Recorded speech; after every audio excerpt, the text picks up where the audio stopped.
প্রিয় দর্শক, কিভাবে আপনারা পিসি থেকে কোনো অ্যাপস আনইনস্টল করবেন? এই কাজটি করার জন্য আপনাকে যাইতে হবে এখানে স্টার্ট মেনু থেকে আপনাকে যাইতে হবে সেটিংস। এই সেটিংসে আসার পর এখান থেকে আপনাকে যাইতে হবে অ্যাপস।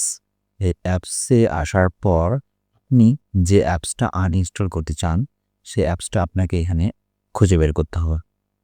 এখান থেকে মনে করেন আমি এই অ্যাপসটা আনইনস্টল করবো। এখান থেকে এখানে ক্লিক করার পর এই যে দেখতে পাচ্ছি আনইনস্টল, এই আনইনস্টলের উপরে যদি আমি ক্লিক করি তাহলে এটা আনইনস্টল হয়ে যাবে। ওকে, এখানে চেক মার্ক দিয়ে আনইনস্টলে ক্লিক করবেন, তাহলে এই সম্পূর্ণ অ্যাপসটি আমাদের আনইনস্টল হয়ে যাবে। দেখেন এই অ্যাপসটি আমার আনইনস্টল হয়ে গেল।